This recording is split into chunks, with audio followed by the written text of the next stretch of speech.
vision statement for our program is to be the premier football program in the state of Georgia, a model of excellence for others to emulate while enhancing the lives of our student athletes for lives beyond football. And what that means to me is we want to be the best in the state. And that when we talk about that, we're talking about a state championship, and that's our goal. That's the one thing that we have not accomplished here, and that we plan on doing. And so that's our goal, and we want to do that in the right way.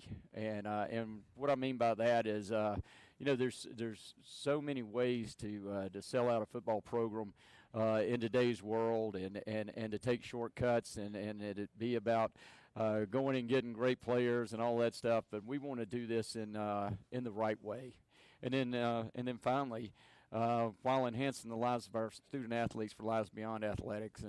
And I think that's our biggest goal is, our kids ought to be better men, having came through our program. And I mean that in a lot of different ways. I mean, there's a lot of things that football develops inherently, being a part of a team, being part of a community, all of those things. But, there's very few places in today's world where young men can go and find themselves in a lot of ways, especially in a mental toughness way, a physical toughness way, and a spiritual toughness way.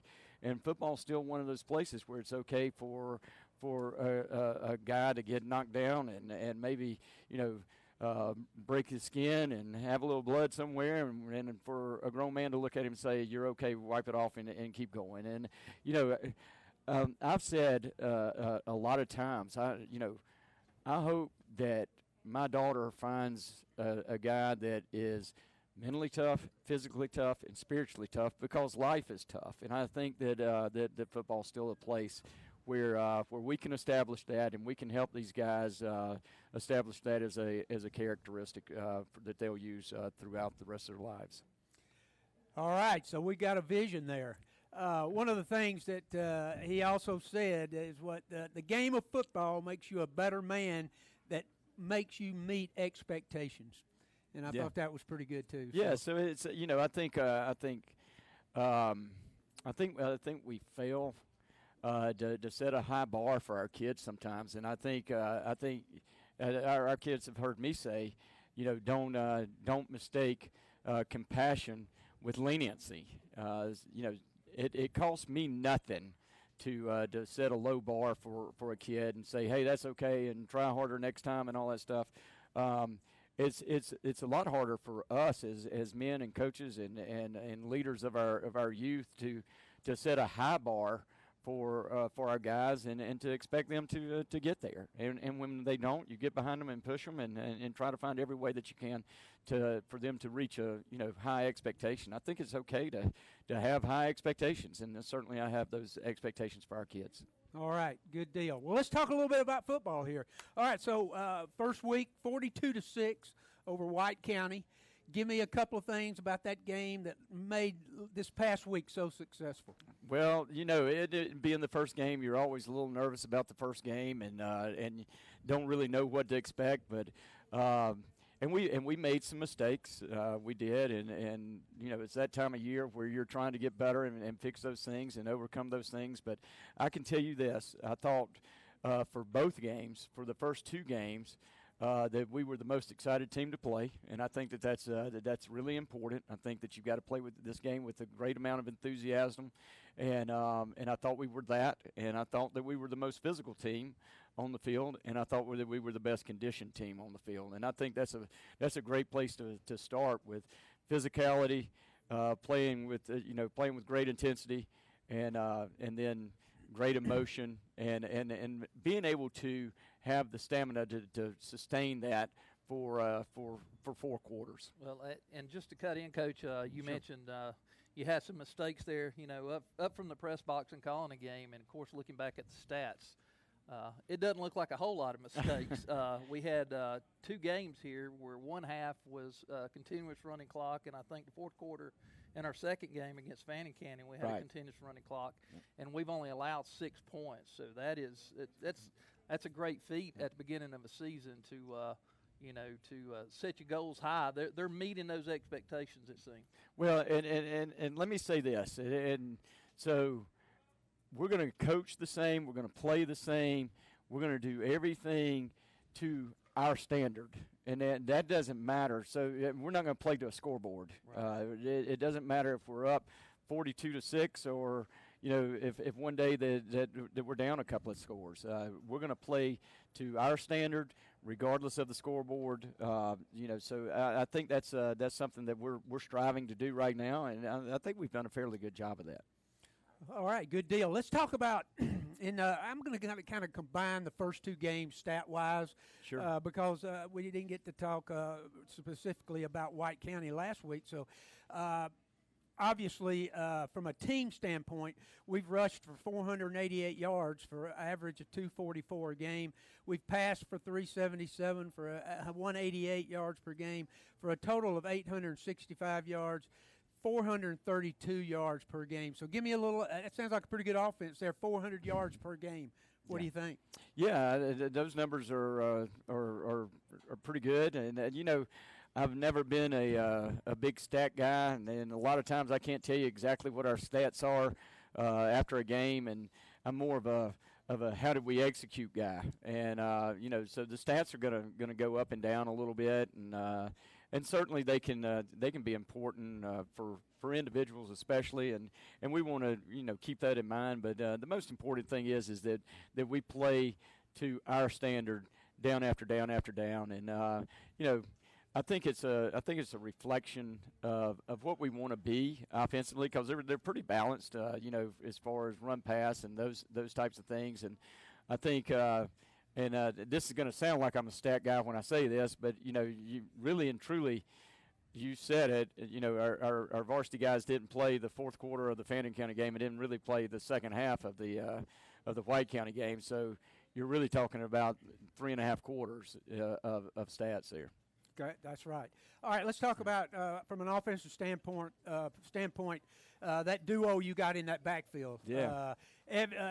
Lake Evans has rushed for 182 yards, 91 per game. Reed Giles rushed for 185. That's 92 per game, and 2 touchdowns for Lake, 5 for Giles. So let's talk about that. They were super sophomores a couple of years ago when we were calling these games, and now they're super seniors.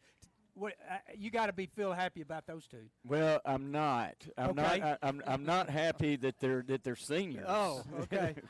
I want to back them up and take them back to sophomores so that we got them a couple more years. But yeah, so no, those are 2 really really good football players, and they do a lot of different things, and their skill sets are similar in a lot of ways, and then they're both have their own unique qualities as well. So I'm glad we got them both, and both of them are doing a lot of things for us outside of just what they do in the backfield. Both of them are starters for us on defense. Both of them play a lot in the special teams for us, and then you're starting to see us do some different things with Reed outside the backfield, and you'll start to see us do some different things with Lake outside the backfield as well. So both of them have a broad enough skill set to do things other than just what you see when they get the ball in their hand. Okay, let's talk about that leadership we're getting from that QB. Mm-hmm. Ty Truelove, at media days, those who were not at media days, we really found out what kind of leader he really was, because when they were getting bombarded by these media questions, a lot of times they would look at each other, and just about every time Ty would jump in there and take command of that, which is what you need in your quarterback. So he's had a great year so far. 0 interceptions, thrown for a couple of touchdowns, but he's averaging 188 yards a game, passing 377 total. Tell me about Ty and what you are expecting. Well, I thought he made a lot of improvement from the first game to the second game, and I thought he played really well against Fannin. There's a couple of there's a couple of things that he does that I don't think he gets credit for. That you don't see from the stands. Our run game and what he brings to the run game, just from a mental standpoint and his preparation for what he has to do for our run game, is a lot more than I think anybody really knows. I mean, he's not just handing the ball off. You know, there's a lot of checks that are involved in what he does. There's you know, what we call Mike pointing the defense and making sure that everybody understands kind of where the start of the defense is, and he's done an excellent job with that. And I think with him, you know, it starts with he's got a great skill set, but I think it starts with his work habits. And you know, when I stepped on campus, I think he's probably been in my office by 7 o'clock every day since. And he's eat up with it, and that's what you want in a quarterback. You want a quarterback that loves it as much as you do, and he certainly does that. He loves to study it. Wants to do everything that he can to get every ounce of his ability out, and I think he's doing that right now. I think he's playing at a high level, and certainly the other thing that you see is you see a social maturity with him. You know, so you're talking about the you know the what he does in the media days and all of that stuff, and I think he handles himself really well in those settings. Yeah, and just to expound on that a little bit, I think we've noticed up there that he knows the offense so well in just a short period of time that he's even to, you know, I think it was the White County game. He saw that the wrong formation was out there and immediately called a timeout. And that's got to be, as a head coach, that's got to make you feel good knowing that you got a leader running the quarterback position that can make those calls. Yeah, and it is. It's so when you have that, you tend to give him a little bit more, and you trust him in situations, and he's done a great job with that. He really has. Well, one of the things he did the other night, Coach, that we talked about a little bit in the booth, Bailey Fisher, the legendary quarterback here, he was in the booth with us, and from a quarterback's perspective, he was acknowledging a lot of things you just said. One of the things that we looked at was there was a play where Ty was rolling to the sidelines. He had a chance to go out of bounds and not take a hit. Instead, right before he did that, he flipped the ball for an incomplete pass, which actually saved us about 3 yards. But that little bitty thing right there showed that maturity you're talking about.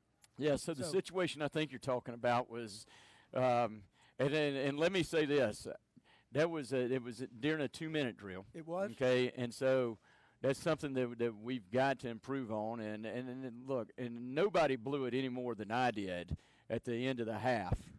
And so we had an opportunity to work a 2-minute drill. And we got, I think there was 40-something seconds left. We decided that we were going to try to run the ball one down, take a timeout, and kick the field goal if we didn't make it. And we didn't make it. I immediately called the timeout, which was a total mistake, and got a little flustered with some things, and ended up choking and calling a timeout when I should have let the clock bleed all the way down. All right, and then called the timeout. I ended up putting our defense in a really bad situation. They ended up, you know, it never fails. You get a good kickoff return, and they hit something, and now you're right down there, and we're trying to preserve a shutout and those things. But that was on me. But the thing that was impressive about what he did with the play that you're talking about was saving the clock and having enough, knowledge of where he was in the game and what was going on, not to force something. Okay, and we've talked about that. We want to be great in 2-minute situations, and I thought he did a really nice job with some heads up plays on that. All right, good deal. All right, real quick, and talking about some of our receivers, we've had 7 receivers catch a ball, which is pretty good. Giles was leading us with 161 yards. Evans with 46. So if Evans, it's got 66, and so.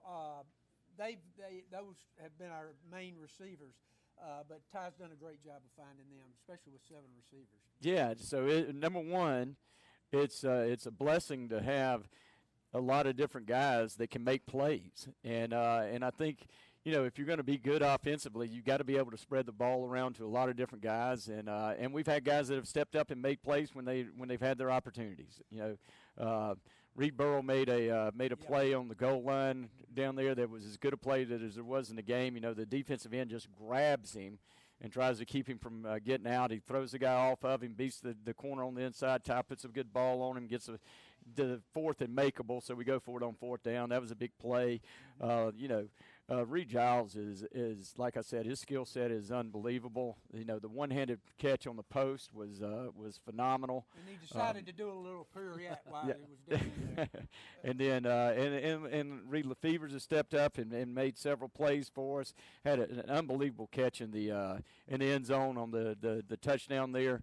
Off the sprint out, and you know, and one of the really cool things about that play was designed into open field, and it was a kind of a 3-level stretch, and we get compressed because of where we're at, but we had been using that formation quite a bit, and so on the jump, I wanted to do it. I thought it'd be wide open, and I told Reed Burrell, I said, look, we're going to run out of room. Okay, you've got to, once you get to the top of the Raven in the end zone, you've got to break it to the inside. And if you watch the film, he breaks it inside, clears the corners for us, and Fevers comes open on the corner, and Ty puts a good ball out there for him. So, and I say that to say that that's kind of where we're becoming, is that we can coach quick, and people are understanding, and people are able to make little adjustments like that, which become really, really big things.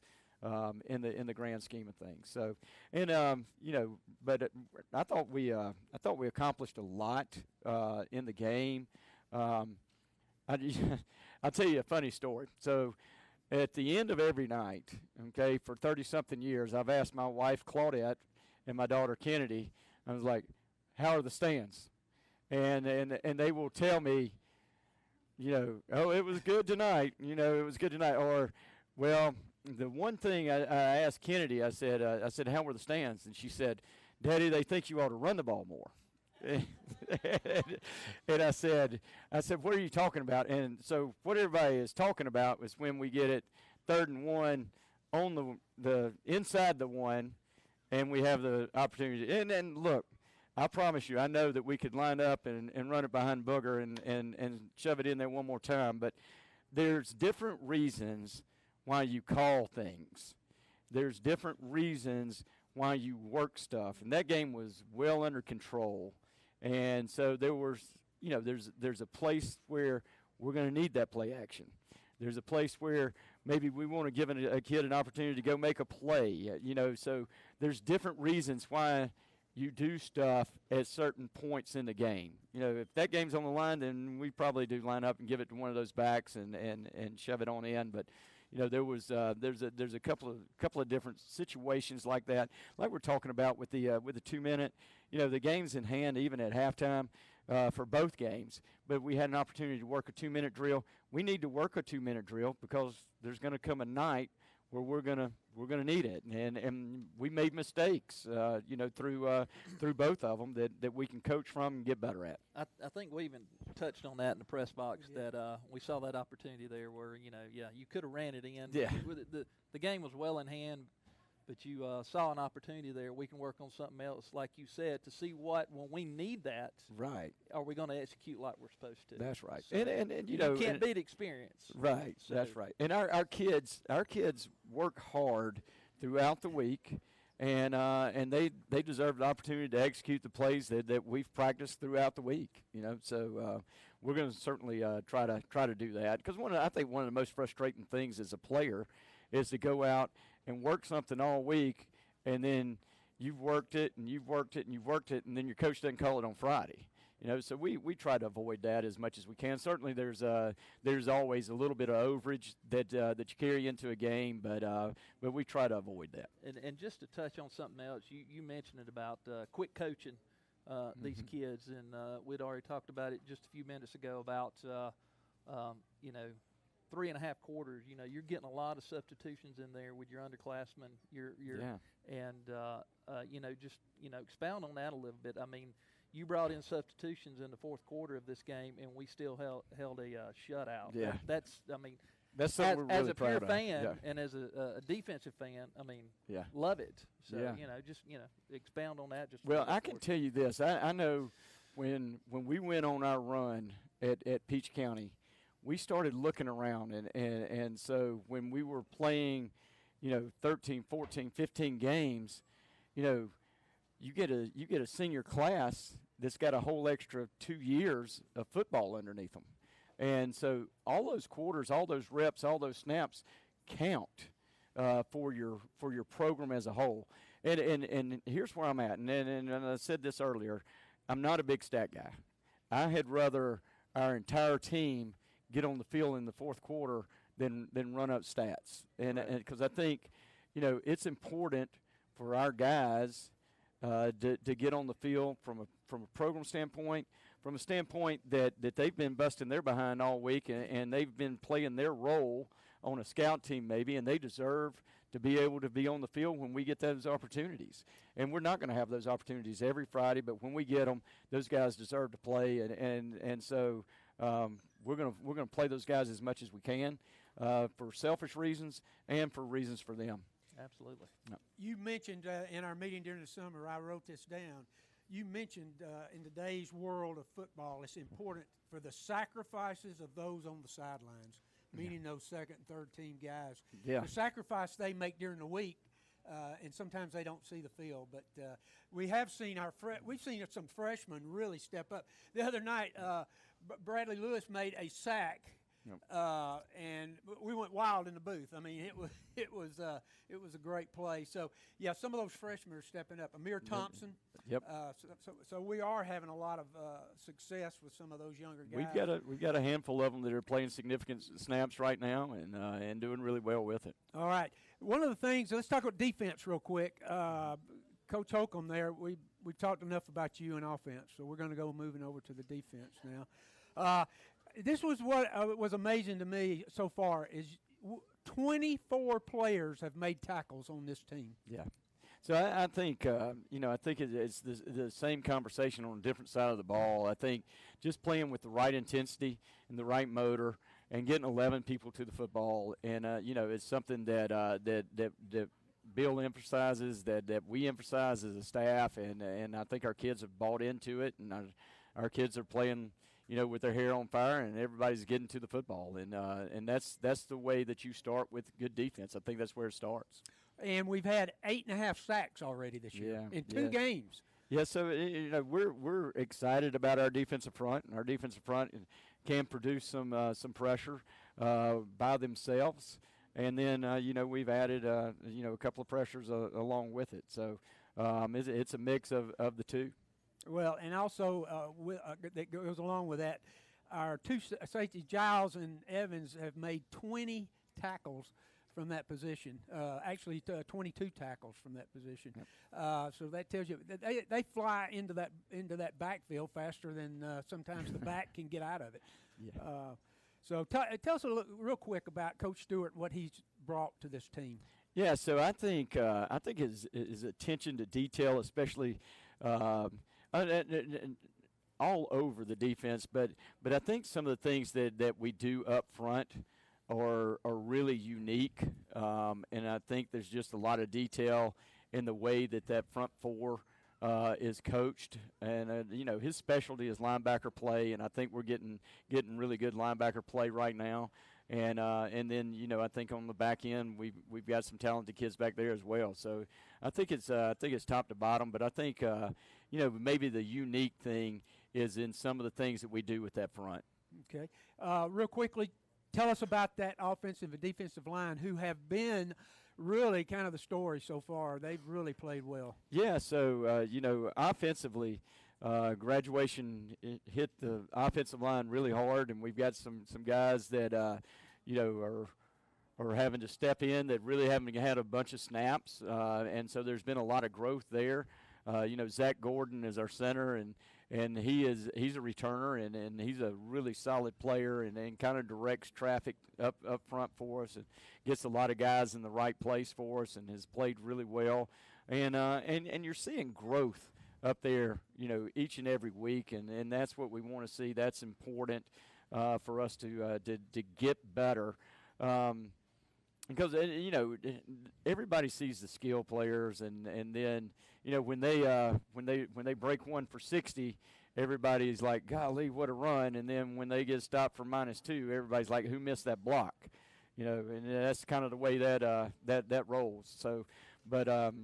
We're excited about the progress that we're making up front, and I think we'll continue to get better and better on the offensive line. Defensively, that's not the case. We've got 3 starters back on the defensive line, and all 3 of them are quality guys and good football players, and then you add the 4th in, whether it's at the nose and we're playing one of them back outside, or whether we bring in an end and play him back inside. So.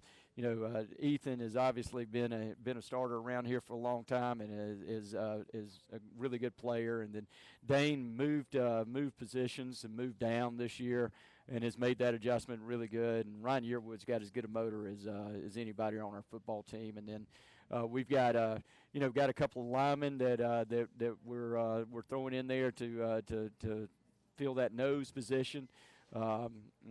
Griggs and Bobby again have stepped in and filled that pretty good. And then Mac Williams is a kid that we got a couple of weeks ago as a transfer, and he's playing some defensive end for us, and that allows us to play Ryan inside. So it's just kind of a mix, and I think that you see those guys continue to get better and better and better. Well, Coach, you mentioned about how when they break away, when you're position players make those big plays, they're the ones getting the credit. But I can promise you, up in the booth, and you can ask Chris, I'm always giving the lineman credit where credit is due. Some of that's a little biased. Son played in those positions, and I guess that's from last year to this year. That was, just size alone. When you look at Big Country, Alex Yearwood that left, Michael Johnson who left, both of those big boys, in the guard and tackles positions that's left. But the biggest surprise for me, and I'm not ashamed to say it, is how well the offensive line is blocking. Yep. They are moving defenders out of the way and creating those holes. And I know we're doing it with a lot of misdirection, motion, but they are doing an exceptional job. And, of course, every week up in the booth, I'm trying to give them credit where credit's due. Yeah, absolutely. Absolutely. All right, let's talk a little bit about that that part of the game, which is so important, and I think we excel. That's special teams. Yeah, no doubt. Coach Maxwell in charge of special teams. Yeah, Ty Maxwell was our special teams coordinator, and I think after the game I was talking to somebody, and they were making a big deal out of us, with the shutout and the 2 games with over 400 yards of offense and putting up 42, putting up 35, and I was like, oh. Why we got the shutout? We got the shutout because of special teams. And, I am really – it's fun to watch our kickoff team. Absolutely. And when toe meets leather in Rabun County, somebody's fixing to get struck. And that's I want that to be our MO. I want that to be our calling card. And I've said – one of the most important things to me is that our football team represents our community. And it represents our community in the way that we act when we get off the bus and the way that we play the game and all of those things. Well, one of the ways that you play the game is very physical. And we want that to represent our community. I think we're a tough community. And so we want that to shine through when you see us play. And I think our kickoff coverage represents our community pretty well. Knock on wood. That's kind of I probably shouldn't say that, but I think that they've done a great job of covering kicks. I think we cover hard, and I think we're getting down the field and trying to knock people out, and that's what football's about. Right. Okay. You mentioned that. It was one particular play when actually Reed had received it, went to the opposite sideline, and you had Lake Evans. Yeah, it's on a punt return. Yeah. And the kid that he about took out was twice the size of him. But I mean, that's just the unselfish attitude that we're seeing from all the players. I mean, he's blocking for Reed, who's the one gaining the yards. But just no, he knocked his helmet off. It was a heck of a hit, and it was a lightning shot. So, and those are the things that get you going and people feed off of and people talk about, on the fifth quarter show. So, but we're really excited about our special teams. We take a lot of pride and we work at our special teams, probably more than most. And when I say that we want to be the best special teams unit or special teams team in the state of Georgia, I mean it, and so we're going to do the things that we have to do in order to do that. So if you look back at just Friday night, you had a pin, which is a big deal. Okay, is a kickoff where we stopped the opponent inside the 20.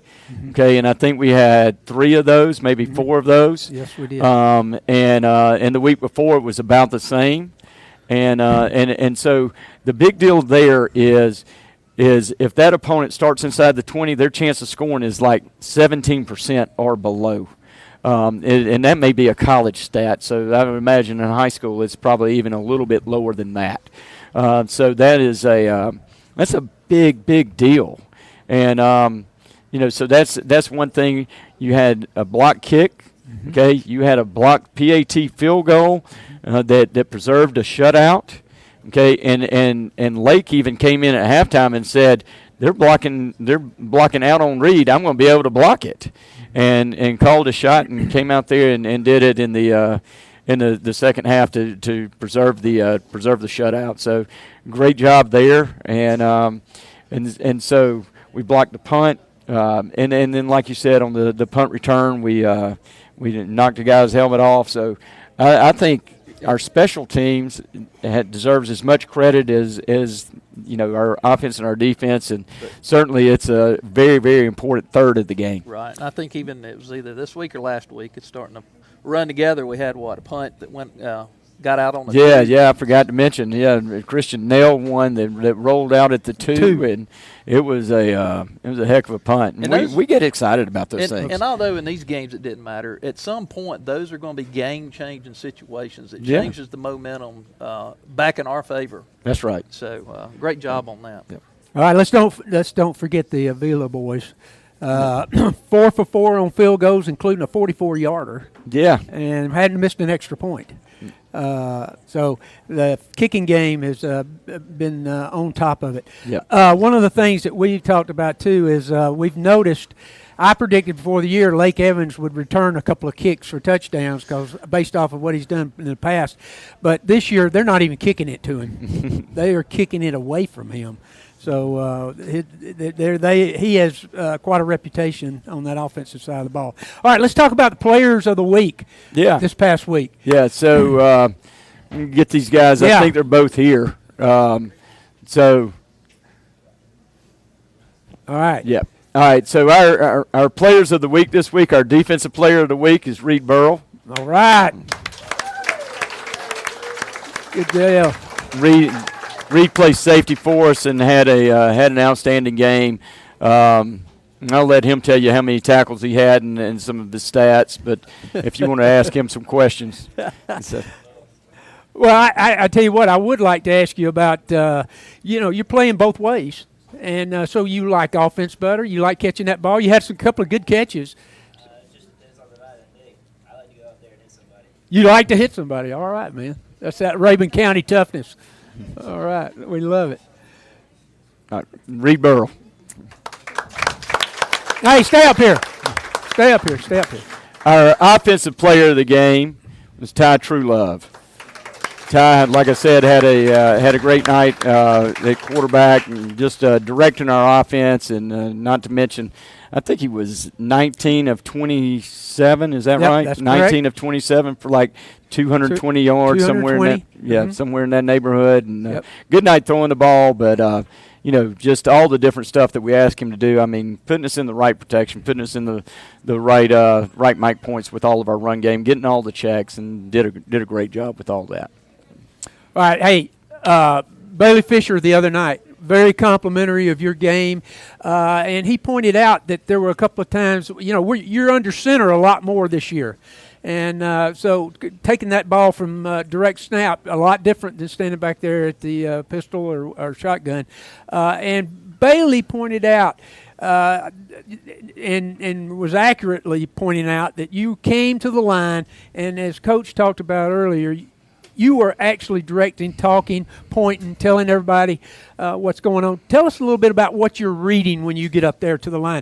For those that don't know, they think you're just coming up there to take the ball and run around and throw it a little bit. Tell us what you're looking at when you first come up there to the line. So I was setting my point, so first I'm looking at for an odd or even front. So last week we got a lot of odd. They bumped it even a little bit. You're talking on the side of the ball. Right on the D line. Yep. And then you look at your linebackers. You know where you're gonna set the mic, and then you're looking to confirm with the secondary. So Coach Kless was kind of running me through my pre-snap reads.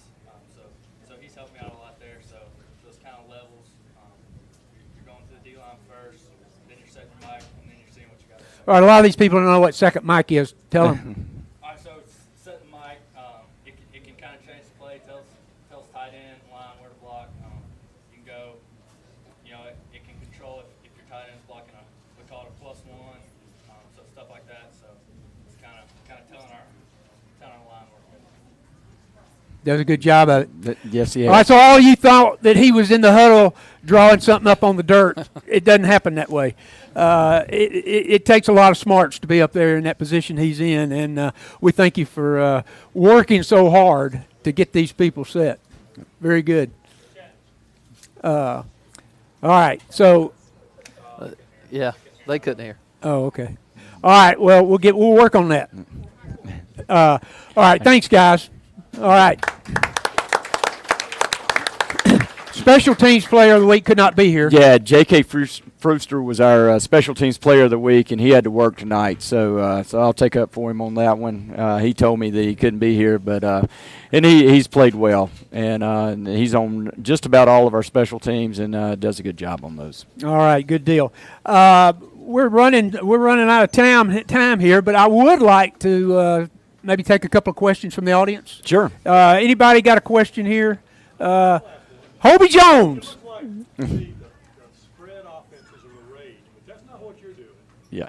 Tell us about your offense. Yeah, so it's got some spread elements to it, of course, but I think at its core, years ago, we decided to go full-blown West Coast offense, and from a terminology standpoint, because I think everybody makes the mistake of taking some of that stuff and then saying that we're gonna dumb it down for high school football, and I think that's a mistake. And I said these kids can learn it, and then you can at least teach it as a system.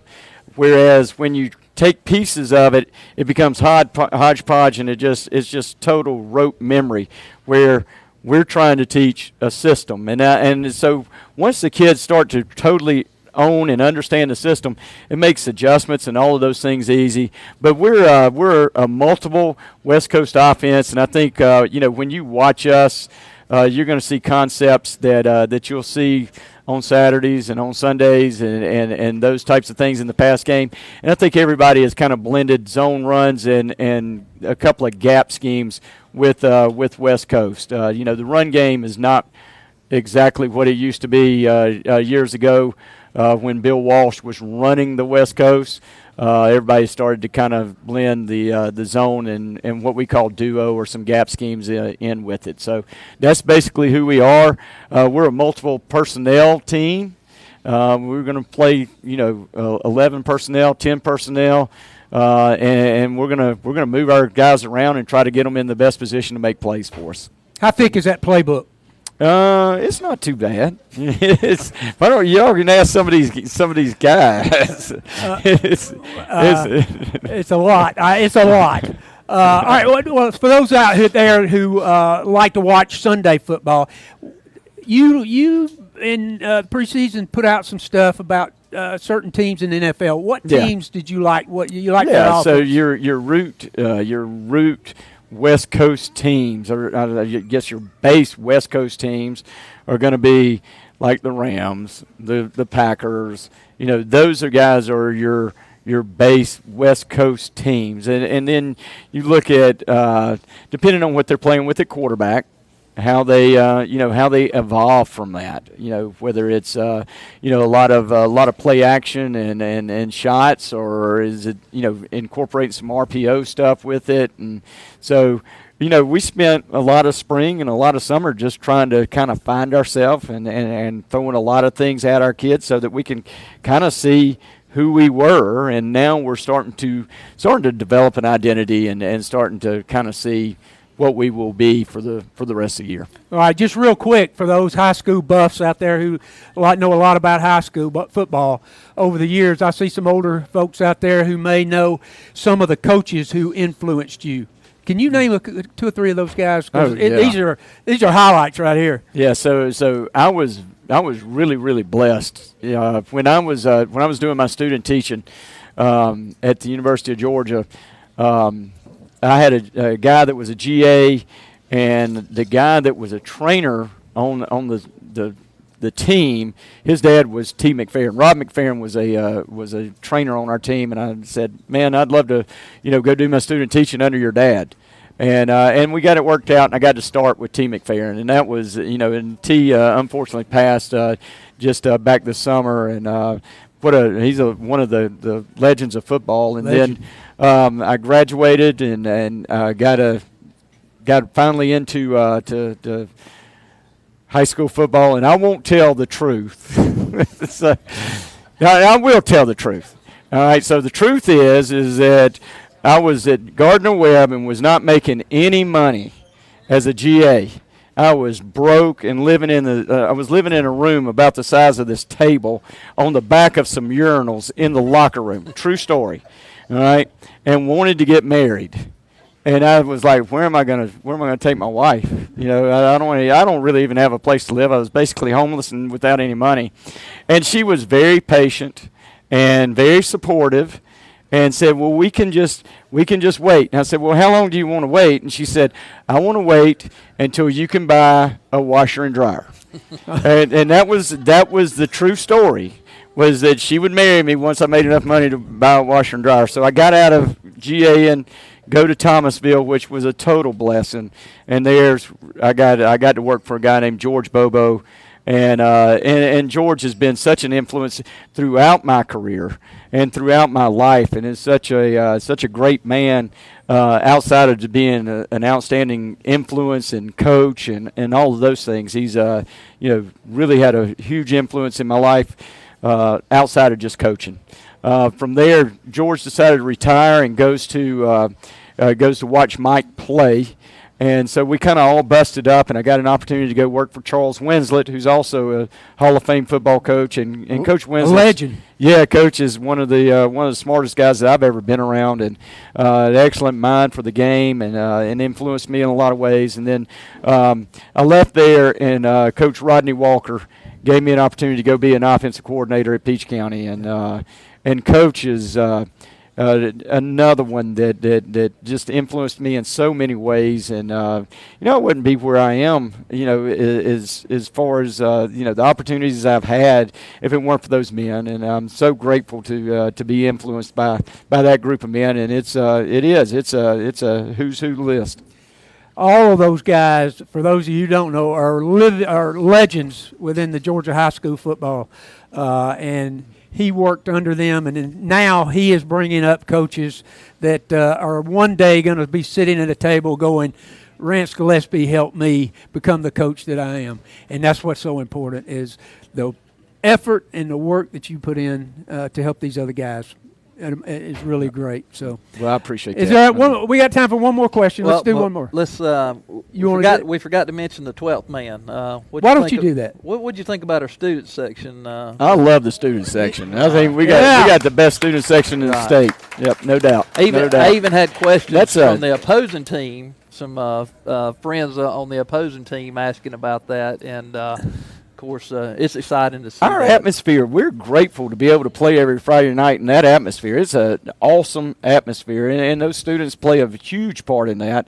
And this community plays a huge part in that, is their commitment to doing things right. And you look around our stadium, and you can tell when you walk in the stadium, you look at that scoreboard, you look at that field, you look at all of those things, and you know what you say? Football's important here, and it is. And so we're certainly grateful for all of that support. All right. Anybody else got a question? We got one more. Anybody? All right, come on now. One more question. All right. That's okay. We got plenty of them up here. Chad, ask that first question. It was the first or second question, and we'll finish up with that. It was the first one. And you've touched on it somewhat, but, coming into a new program, although you're from here, you're coming in as a new head coach in this program. what would be one of the biggest hurdles that you faced coming into a program that's new?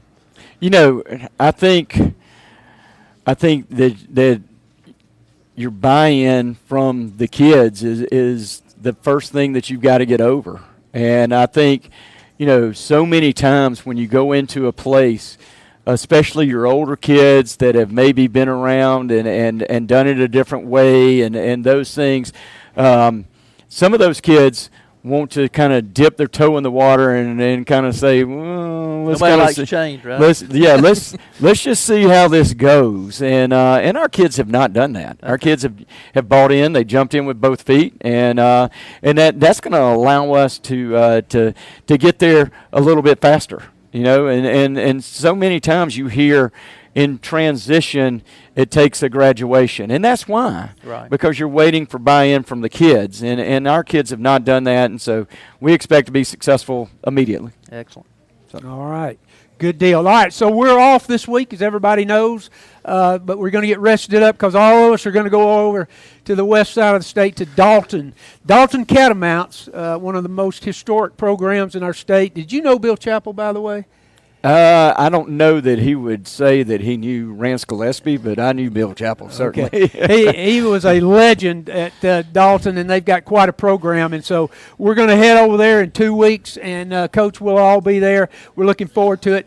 Let's all give a big hand for the first meeting of what will hopefully be a bunch. And we'll see you back here in a couple of weeks. Sounds great. Thank you, Chris. All right. Thank Appreciate y'all. it. Thank you. Thank you.